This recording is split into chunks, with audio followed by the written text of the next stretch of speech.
날마다 주님과 함께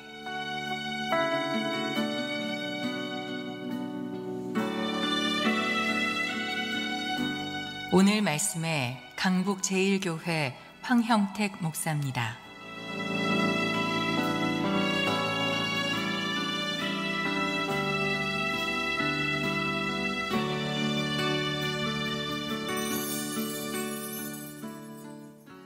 믿음이라는 게 뭐죠?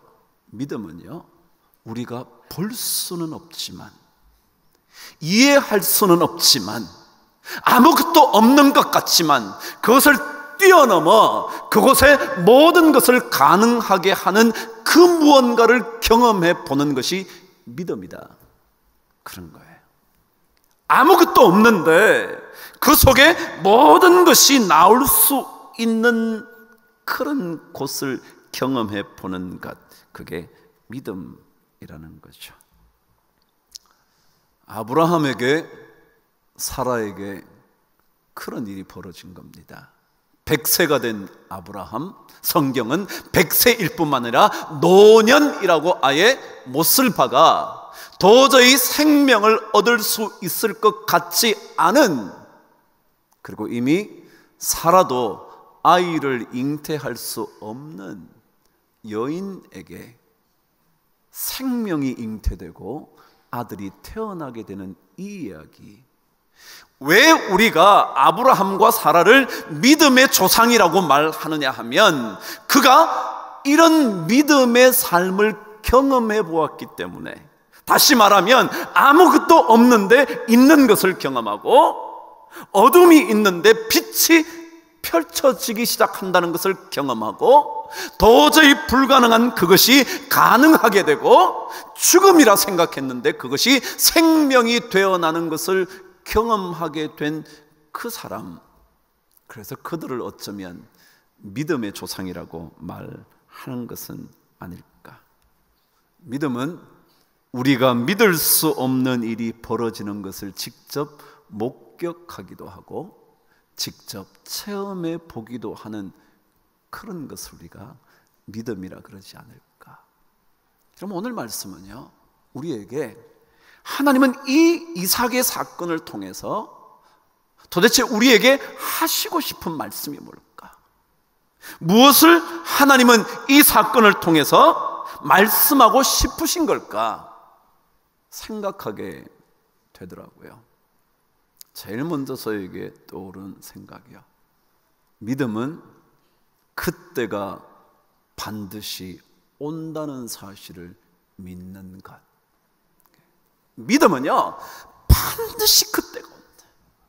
지금은 올 것 같지 않지만, 지금은 불가능할 것 같지만, 지금은 아무것도 될 것 같지 않지만 반드시 그 순간은 찾아온다고 믿는 것, 그게 믿음이라는 거예요. 그럼 다윗이라는 인물을 아시겠죠? 다윗은 사울이 하나님께로부터 버림을 받은 이후에 사무엘에게 이새의 가문을 찾아가라고 말씀합니다. 사무엘상 16장에 보면 사무엘에게 명령하면서 이새의 집안에 가보면 내가 세울 왕이 거기에 있을 거라고. 사무엘이 그 집을 찾아갑니다. 아들을 하나 둘씩 얼굴을 보면서, 하나님, 이 사람이 하나님께서 세우실 왕입니까? 그날은 계속 아니라는 거예요. 모든 아들이 지나갔는데 그곳에 하나님께서 세우실 왕이 없다는 거예요. 묻죠? 다른 아들이 또 없냐고. 이새가 말합니다. 아, 맞아요, 있긴 있지만 어릴 뿐만 아니라 들에서 양을 치고 있습니다. 불러오래요. 봤더니 하나님께서 세우실 왕인 거예요. 그래서 사무엘이 뿔에 기름을 담아 그에게 기름을 붓습니다. 자, 여러분, 이 기름 부음을 받고 곧장 다윗이 왕이 됐을까요? 아니요. 16장을 지나고 나면 17장이 이어지는데, 그때 그 유명한 골리앗과의 싸움을 시작합니다.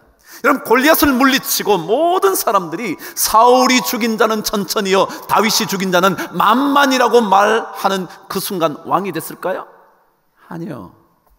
오히려 그때부터 다윗은 쫓겨다니고 도망다니는 신세로 전락합니다. 얼마나 도망다녔는지 성경을 뒤져보니까 15군데까지 도망다니는 거예요. 제가 몇 군데 읽어드릴게요. 라마나요스로 갔다가 기브아로 갔다가 노브로 갔다가 아둘람 굴로 갔다가 헤렛 수풀에 갔다가 그릴라로 갔다가 십강야로 갔다가 그리고 마온 광야, 엥게디, 그리고 바란 광야, 블레셋 계속해서 돌아다니다. 그리고는 사무엘상 마지막 장에 사울이 길보아 전투에서 목숨을 잃고 난 다음 사무엘하 2장에 가서야 그는 유다 지파의 왕으로 옹립을 받습니다. 유다 지파요, 12지파 중에 한 지파밖에 되지 않았습니다. 그래서 모든 지파의 왕으로 옹립되는까지는 또다시 7년 반이 걸려서 12지파 이스라엘 전체의 왕으로 그가 세워집니다. 여러분, 그날이 올까요? 와요. 수도 없는 고난의 삶의 순간들이 이어졌지만 반드시 그날은 와요. 안 올 것 같지만 이렇게 쫓겨다니면서 언제 나에게 기름을 부어주셨나 생각조차 하지 못할 그때 하나님은 반드시 그날을 오게 하십니다. 신앙은요, 거기에 매달려 사는 거예요. 지금 아닌 게 문제가 아니에요. 지금 나에게 일어나지 않는 것이 문제가 아니에요. 반드시 그날이 올 줄을 믿고 사는 그게 믿음이에요. 그래요? 모든 고난의 시간을 지나 마침내 그날이 옵니다. 우리에게도 그렇습니다. 신앙인은요, 뭘 믿고 사느냐 하면 반드시 그날은 온다는 것을 믿고 삽니다. 아무리 힘들어도요, 아무리 고통스러워도요, 아무리 내 인생 끝날 것 같아도요, 우리는 그날이 올 것을 믿고 견디며 삽니다. 길고 긴 시간이 걸릴지는 모르지만 반드시 그 순간은, 그때는 찾아옵니다. 그래서 제가 오늘 여러분과 함께 이런 제목을 적은 거예요. 그때는 반드시 옵니다. 그날은 반드시 올 거예요. 왜냐하면 하나님은 약속하셔서 이루시는 하나님이거든요. 그래서 오늘 성경은 이 반드시 오게 되는 그 순간에 전제가 있다는 거예요. 전제가. 그게 오늘 1절과 2절 말씀 저와 함께 읽으면서 발견해 보시죠. 시작. 여호와께서 말씀하신 대로 사라를 돌보셨고 여호와께서 말씀하신 대로 사라에게 행하셨으므로 사라가 임신하고 하나님이 말씀하신 시기가 되어 노년에 아브라함에게 아들을 낳았다. 읽어보니까 무슨 얘기가 중요한가요? 여호와께서 말씀하신 대로. 여러분, 하나님은요, 말씀하신 대로 이루시는 분이십니다. 말씀하신 그대로 되는 겁니다. 그래서 신앙은 가면 갈수록 하나님의 말씀에 집중하는 거예요. 내 생각에 집중하는 게 아니에요. 내 환경에 집중하는 게 아니에요. 내가 분석한 정세에 의존하는 게 아니에요. 내가 상황 판단한 것에 따라 사는 게 아니에요. 하나님께서 말씀하신 거기에 집중하며 사는 거예요. 신앙이 그런 거예요. 여러분 생각하고 틀리다고, 여러분 생각하고 다르다고 그런 얘기 할 거 없어요. 우리는요, 그게 문제가 아니에요. 하나님의 말씀하신 그대로 되는 것. 그래서 우리는 그 말씀에 집중하며 살아요. 왜 우리가 이 말씀을 자꾸 보냐면요, 말씀에 집중함으로 그때가 이루어질 수 있는 믿음의 경험을 하려고요. 그래서 우리가 믿음의 여행을 하는 거잖아요. 그런데 여러분, 말씀은요, 그 한 말씀만 끄집어내서 말씀을 묵상하시면 실패입니다. 그건 이단들이 하는 겁니다. 이단들은 요거 하나만 딱 집어가지고요, 너 이렇지 않지? 그러니까 너 안 돼 라고 말합니다. 아니요, 말씀에 집중하는 것은요, 하나님의 전체 말씀 속에서 그 말씀이 어떻게 이루어져 있는지를 보는 거예요. 예를 들자면 여러분, 마태복음 7장 6절에 가면 그 유명한 얘기 하나가 있습니다. 뭐냐 하면 구하라 그리하면 너희에게 주실 것이요 찾아라 그리하면 찾아낼 것이요 문을 두드리라 그리하면 너희에게 열릴 것이다 그랬어요. 자, 제가 한번 물어볼게요. 우리가 말씀에 집중한다 그랬는데요, 이 말씀에 집중하면 어떻게 되느냐면요, 내가 구하기만 하면 반드시 하나님이 주시겠죠. 왜 대답을 못 하시는 거예요? 말씀이 방금 그랬잖아요. 구하라 그리하면 주실 것이요 찾아라 그리하면 찾게 될 것이고 문을 두드리면 열릴 거라 그랬잖아요. 그러면 하나님께 기도하면 주실 거라는 거잖아요. 그렇죠? 근데 만일 중요한 게 있어요. 이것만 읽으시면 하나님은 우리가 구하는 대로 주셔야 되나요? 안 주셔야 되나요? 주셔야 돼요. 그러면 우리가 하나님일까요? 하나님이 하나님일까요? 내가 하나님이죠. 왜요? 나 가져와. 그러면 하나님이 주시는 거예요. 내가 이것 찾아야 돼. 주실 거예요. 내가 문 열어. 그럼 여는 거예요. 그러면 내가 하나님인가요? 하나님이 하나님인가요? 이제 정답을 아시네요. 그렇게 내가 하나님이 돼요. 그럼 그게 우리 신앙과 맞나요? 안 맞죠. 자, 그래서 말씀에 집중한다는 것은 어떤 거냐면 이런 거예요. 말씀이 왜 여기에 그렇게 적혔는지, 무슨 의미인지를 밝혀내는 거잖아요. 이 7장이 어디 뒤에 있을까요? 6장 뒤에 있어요. 근데 6장에 보면 6장 뒷부분, 다시 말하면 7장과 연결되는 6장의 뒷부분에 이런 얘기가 등장을 합니다. 그게 무슨 얘기냐 하면, 여러분 잘 알고 계시는 이런 얘기예요. 공중에 나는 새를 봤니? 들에 핀 백합화를 본 적이 있니? 그들이 수고도 하지 않고 길쌈도 하지 않지만 그들을 먹이시고 입히시는 하나님을 너네들 아니? 그러니까 무엇을 먹을까? 목숨을 위하여 무엇을 마실까? 몸을 위하여 무엇을 입을까? 염려하지 마. 그건 다 누가 구하는 것이에요? 이방인들이 구하는 거야.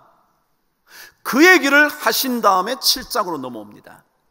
자, 그렇다면 이 얘기를 하신 주님께서 더더욱이 무엇을 먹을까 마실까 입을까 염려하지 말라는 얘기는 6장 뒷부분에 2번이나 반복되어 있어요. 강조했단 말이죠, 주님이. 근데 그렇게 강조하신 분이 구하는 대로 다 줄게, 먹을 거 가면 먹을 거 주고 입을 거 가면 입을 거 주고 마실 거 가면 마실 거 주고, 그런 말씀 하셨을까요? 아니요. 그럴 것 같으면 앞에 얘기를 할 필요 없죠. 근데 이 말씀을 하시고 난 다음에 이렇게 말씀하셨다는 것은 구하고 찾고 그리고 문을 두드리는 이것이 우리가 구하는 대로 주어지지만은 않을 수 있다는 것을 의미해요. 왜요? 그건 다 누가 하는 거니까? 이방인들이 하는 거니까. 그리고 하나님 뭐라 그러시냐면 이 모든 것들이 너에게 있어야 할 줄을 하나님이 알고 계신데, 그러니까 알고 계시기 때문에, 우리에게 있어야 하는 걸 알고 계시기 때문에 하나님께서 적절하게 공급하신다는 뜻이지, 우리가 구하는 대로 주신다는 뜻은 아니에요. 그래서 뭐라 그러시나요? 6장 마지막 부분에 가면 너희는 먼저 그의 나라와 그의 의를 구하라. 그리하면 이 모든 것을 너희에게 더하시리라 그러세요. 여러분, 여기 이 모든 것도요, 내가 구하는 모든 것이 아니라 하나님께서 보시기에 필요하다고 생각되는 모든 거예요. 그럼 이해가 되나요? 그럼요. 그래야 맞죠. 안 그러면 우리가 하나님 될 거거든요. 이게 바로 말씀에 집중하는 거예요. 말씀에 우리가 한 구절만 가져와서 이 말씀이 이런 거야 라고 말하는 게 아니고요, 하나님이 말씀하신 대로 하는 거는 전체를 보는 거예요. 이 단어는 절대 전체 안 봐요. 몇 개만 탁탁 골라가지고 탁탁탁 얘기하면 다 걸리는 것 같아. 그렇지 않아요. 하나님의 원칙이 있어요. 그 말씀에 집중하는 거예요.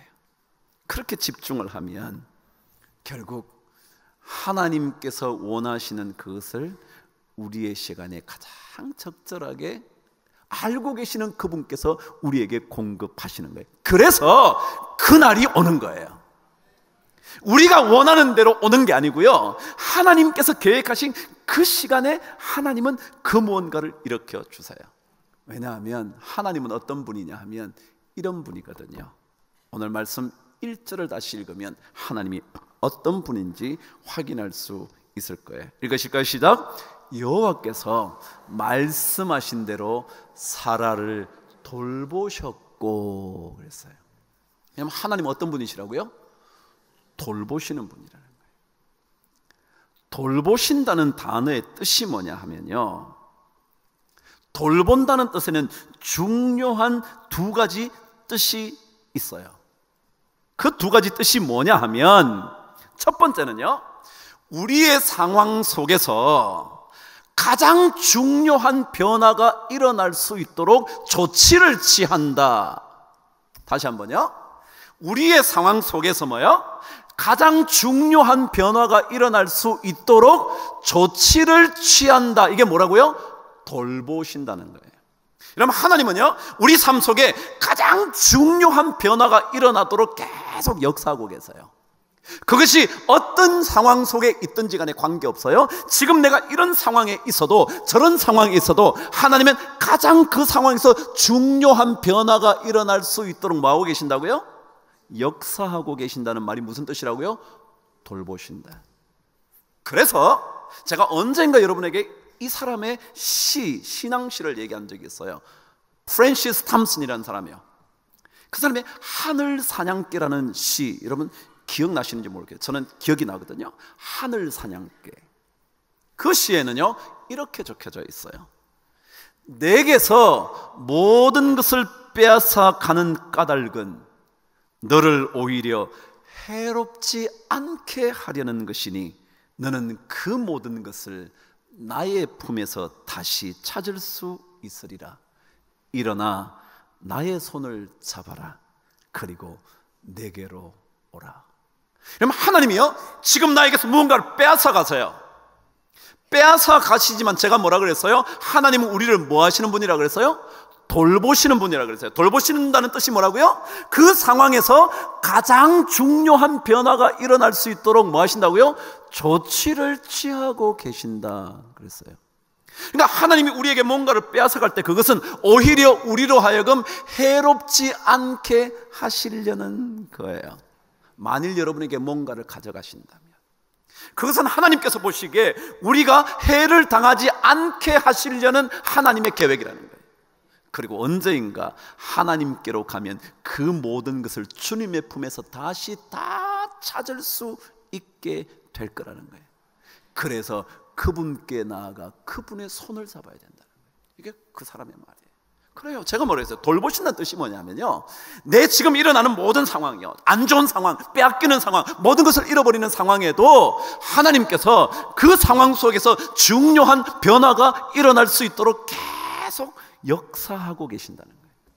더더욱이 돌보신다는 두 번째 뜻은 뭐냐면 정확하게 계산한다라는 뜻. 정확하게 계산한다. 그래서 하나님은 우리의 머리털까지 다 세고 계신데 정확하다는 거예요. 이 사건이 일어난 것 하나님께는 정확한 거예요. 그리고 지금 어쩌면 많은 것을 잃어버려도 이것은 하나님께는 정확하게 계산된 일들이에요. 우리는 자꾸만 내 생각에 왜 이렇게 다 가져가셔? 왜 이렇게 우리 가정은 이렇게 돼? 왜 내 자식은 저렇게 되고 나의 건강은 이렇게 되냐라고 생각할지 모르지만 하나님의 계획 속에 그것은 너무너무 세밀한 계산에 의하여 이루어지고 있다는 거예요. 그러니까 이것을 믿으면, 이 돌보시는 하나님을 믿으면 반드시 그날은 우리에게 온다는 거예요. 이게 신앙이에요, 신앙. 우리는 자꾸만 내가 구하는 대로 와야 된다고 생각하잖아요. 내가 구하는 대로 오는 게 아니에요. 하나님이 말씀하신 대로 와요. 그런데 하나님의 말씀은요, 우리를 버리는 말씀이 아니라 우리를 돌보시는 말씀이라고요. 빼앗아가는 것 같지만 오히려 해롭지 않게 하시기 위한 하나님의 계획 속에 담겨져 있는 거예요. 두루뭉술하게 하시지 않아요. 정확하고도 세밀하게 하시는 분이에요. 이사야 59장 1절 말씀대로 그분은 손이 짧아 구원하지 못하시는 분이 아니에요. 귀가 둔해서 듣지 못하는 것도 아니에요. 주님은 무엇이든지 하실 수 있어요. 내 삶에서 중요한 변화를 일으킬 수 있는 분이에요. 그래서 예레미야가 3장 25절에는 그를 구하는 영혼들에게 여호와는 선하시도다. 좋은 분이라는 거예요. 그래서 이 돌보신다는 단어가요, 결국 하나님의 그런 은혜를 입는다, 그런 뜻이에요. 그래서 영어 성경은요 이렇게 번역했어요. 여호와께서 사라에게 은혜를 베푸셨다 라고 번역을 해요. 그래요?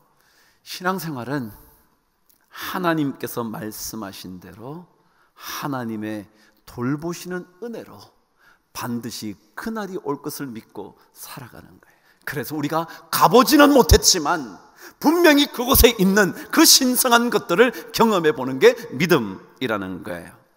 17세기에 프랑스의 최고의 철학자이며 수학자이며 물리학자였던 사람이 있어요. 누군지 아시나요? 파스칼이라는 사람이에요. 근데 그가 39세에 생명을 잃습니다. 그러니까 세상을 떠나죠. 떠나고 났는데 그의 외투에 보니까 뭔가를 꿰매놓은 게 있는 거예요. 그걸 뜯어보니까 그 안에 글이 적혀 있었던 겁니다. 그 글의 내용을 제가 읽어 드릴게요.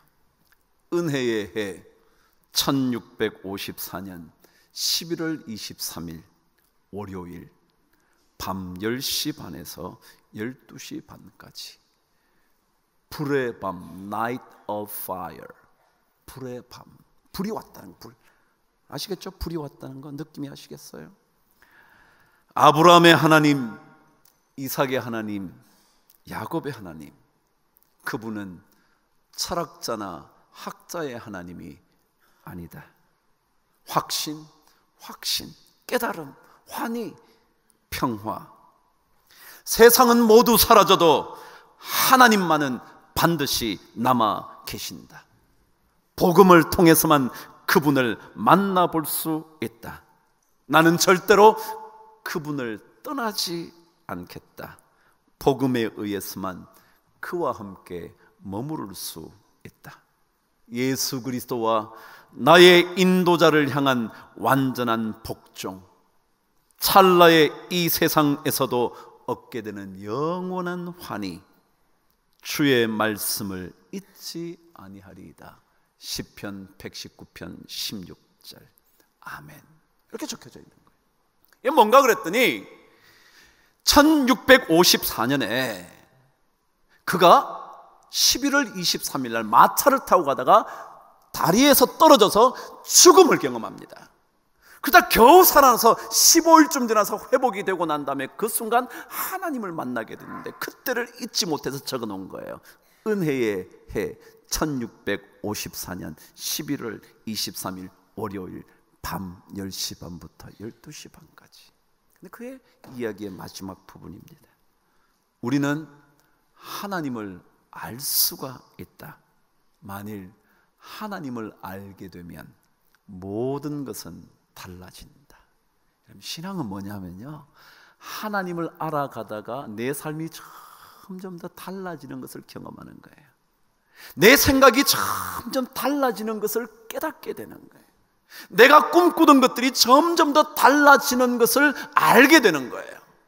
그래서 우리가 가보지는 못했지만, 이해할 수는 없지만, 다 알아볼 수는 없지만 그곳에 하나님의 돌보심에 놀라운 은혜가 있다는 것, 그래서 반드시 그날이 온다는 것을 믿음으로 고백하는 거예요. 이게 하나님을 알게 되고 났을 때 우리에게 일어나는 삶이에요. 그래서 믿음은 가보지는 못했는데, 아무것도 없는 것 같은데 모든 것을 잊게 하는 그 장소, 코라라는 곳에 가보는 거예요. 거기에 가면 하나님의 돌아보심의 은혜, 나의 삶의 어떠한 순간에도 중요한 변화를 일으키시기 위하여 지금도 역사하고 계시는 그 하나님, 그리고 얼마나 정확하게 계산하고 계시는지, 우리는 지금 계산이 틀린 것 같지만 아니요, 하나님은 너무도 정확하고도 세밀하게 다 계산해서 하시는 거예요. 그런 은혜를 덧입는 것, 이게 믿음의 여행이에요. 그럼 신앙생활, 이 믿음을 가지고 가다가 여러분이 그날 그때가 우리에게 찾아오는 경험을 꼭 하시게 되기를 주님의 이름으로 축복합니다.